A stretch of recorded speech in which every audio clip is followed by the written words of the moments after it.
They thought torching my family's 80-year-old cabin resort would break me. They really did.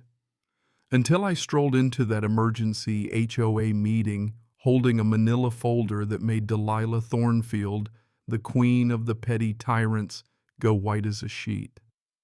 You want a scene? Try this. 2:30 in the morning, flames 30 feet high, the old maintenance shed where my grandfather's tools and 3 generations of memories lived melting to the ground while my wife sobbed beside me, the stink of burning propane thick as grief in the air. And as if hell wasn't hot enough, there's Delilah at dawn, cradling her coffee, actually smiling at the wreckage. That's the kind of story this is. Yeah, that happened. Fast forward 6 months. Same woman now cornered in a packed community center with news cameras rolling and me walking down the aisle with $847,000 in evidence. When I started reading those bank records aloud, her $1 million smile cracked like cheap paint on a gas station bathroom wall. See, they got so drunk on their own power, so sure of their little scam, they forgot one thing: I'm not the kind of guy who just gets mad. I get methodical. That folder, a paper trail so damning it sent 3 people to prison and kicked off the biggest HOA corruption probe this state's ever seen. But before we get to the part where justice actually wins for once, I want to know, what would you do if your HOA burned your life down? Drop a comment. Tell me where you're watching from.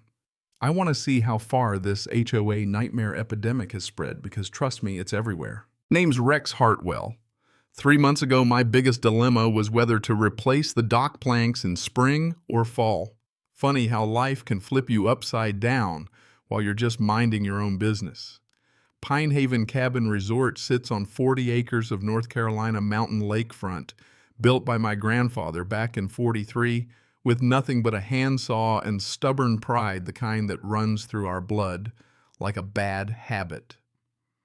12 cabins, each one silvered by time, lining the water for city folks hungry for a mountain experience. My wife Sarah runs the office with the efficiency of a Swiss watch and the warmth of a bakery. Our 16-year-old twins Jake and Luke work summers here, teaching city kids to fish without putting a hook through their thumb. We're not rich. Most years we barely break even, but we're rich in the ways that matter. We feed generations of families who've been coming here since their own grandparents were kids.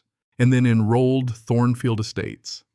The developer promised luxury mountain living that respects the natural environment. What we got was a gated parade of 8,000 square foot McMansions, each one uglier and more self-important than the last, all run by a mandatory HOA that somehow, I still don't understand how this is legal, covered both the new development and our existing resort. Welcome to American property law, where your rights can disappear faster than mist on the lake. HOA fees. Residents paid $400 a month. As a commercial property, we paid $800. Preserving rustic character and property values for all stakeholders, they said.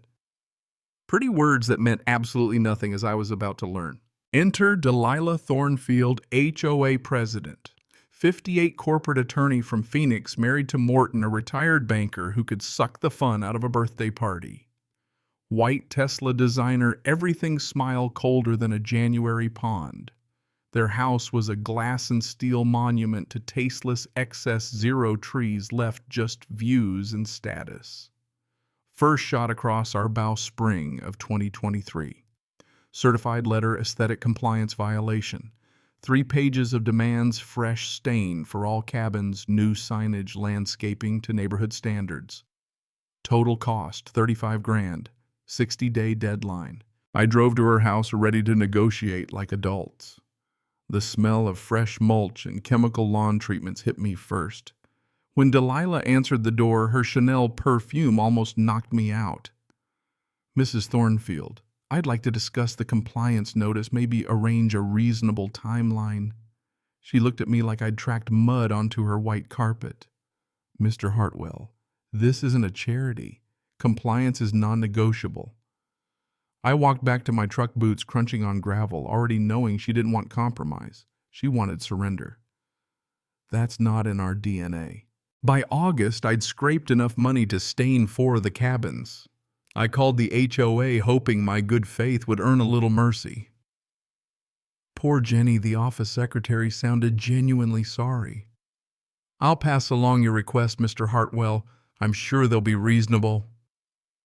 She had no clue who she worked for. 3 days later, a new certified letter exploded in my mailbox, rejection, and a laundry list of new violations. Suddenly, our dock untouched since 65 was 3 feet too long. Our parking lot needed drainage permits. The campfire pit the kids loved. Now an open flame violation. The fine started at $500 each, over $100 a day, 40 grand a month. That's when I remembered my grandfather's advice: if someone's trying to steal your land, check who really owns it. So I hit the courthouse basement, digging through records that hadn't been touched since Carter was president. The clerk, sweet old lady, helped me through the maze. And what do you know our resort was grandfathered in? Legal non-conforming status, Superman's cape as far as zoning goes. Every fine they were hitting us with monopoly money. I fired off a letter to their attorney demanding all fines cease. For a minute I thought I'd won. Then my phone rang. "Mr. Hartwell, this is Delilah Thornfield. While your historical research is interesting, we've implemented new safety protocols. Emergency rule, $2 million in liability insurance. Our current policy was $500, $1,000. To upgrade would cost $18,000 a year. Public safety transcends sentimental attachment," she cooed. Right there, I knew it wasn't about safety. It was about bleeding us dry until we'd sell.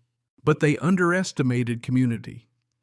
I launched a Save Pinehaven group online, 800 members in 2 weeks.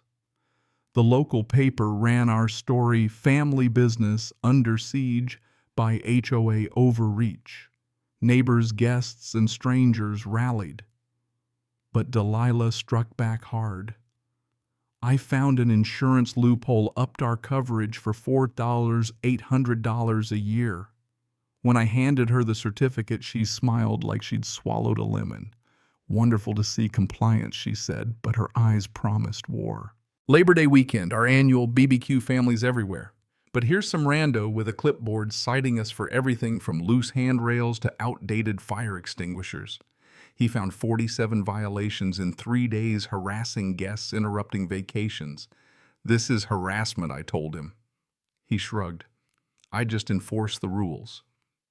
That's when I called in Jenny Blackwood, paralegal loophole hunter, and the best $500 I've ever spent. She found that the emergency rule needed a majority of all property owners, not just Thornfield Estates. We had grounds to challenge every rule passed in the last year. Media attention snowballed. Families spoke out. When I filed a legal challenge, Delilah doubled inspections. Code officers showed up. Weekly propane contracts got threatened, and Sarah, tired, eyes red, quietly asked if maybe we should just take the developer's offer and move on. 800 grand on the table. I looked at my grandfather's photo and said, "No, they want us gone. They'll have to try harder." Then came the fire. 2:30 a.m., October 15th. Our maintenance shed gone 3 distinct burn patterns, arson. 4 hours after the blaze, Delilah's there smiling, calling it a blessing in disguise. Morton snapping pictures. The insurance investigator, Carol, wasn't buying their act. Later that week, security footage surfaced, someone in a hoodie Morton's build hopping the fence. Then an anonymous envelope, photos of Morton buying gas cans, the receipt is signature. A note: "Some of us are disgusted by what they're doing." A neighbor. Turns out even inside Thornfield Estates, not everyone was rotten. But our insurance money was held hostage. No compliance certificate, no rebuild.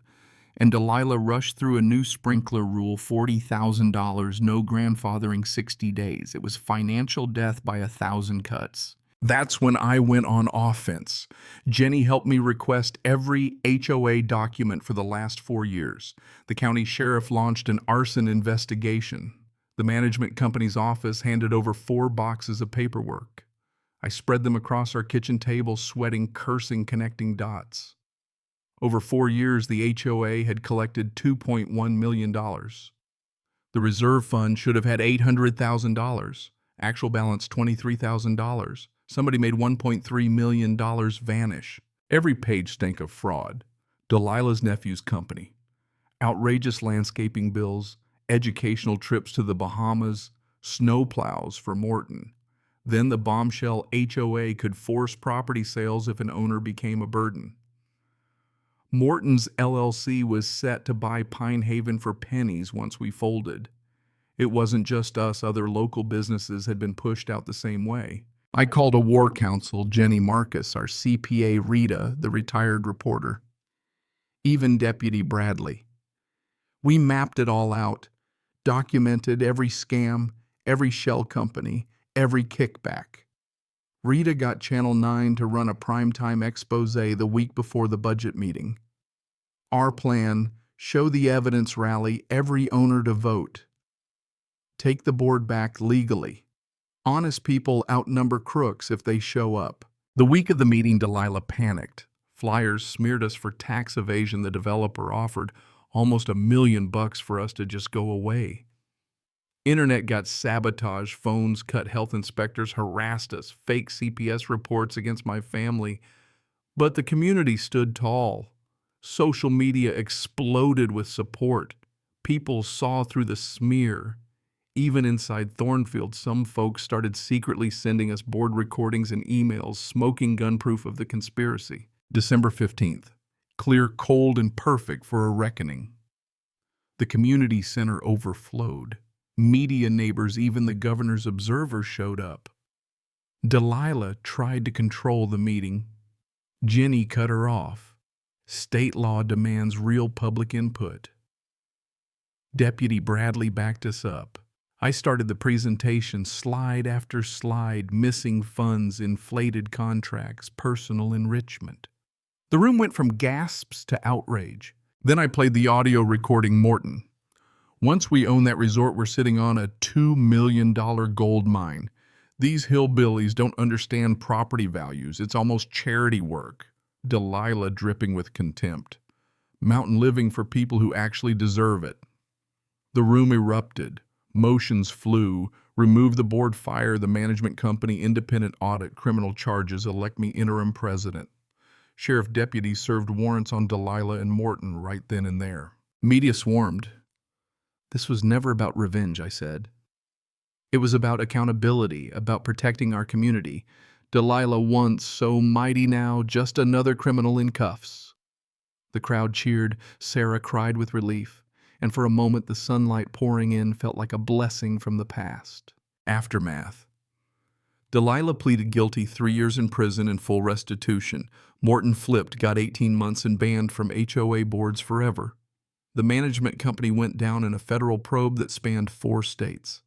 Property owners got $1.2 million in refunds, and Pine Haven was debt-free for the first time ever. Monthly dues dropped, honest leadership elected, and my marriage, battle-tested, came out stronger than steel. Our twins wrote essays about standing up to bullies that made it into the paper. We took our first real vacation in years.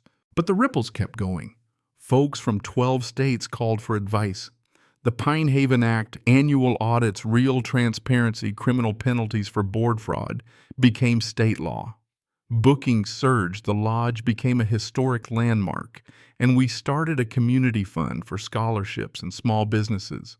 If you're stuck fighting an HOA monster, hear me. Bullies win when good people stay silent. Organize, document, vote. Justice can win, but you have to stand up. So share your HOA horror stories in the comments. Let's see how far this epidemic has spread. And if you want to see more David versus Goliath justice, hit subscribe. Where are you watching from? Let me know. Because if my grandfather taught me anything, it's this: never give a bully the last word.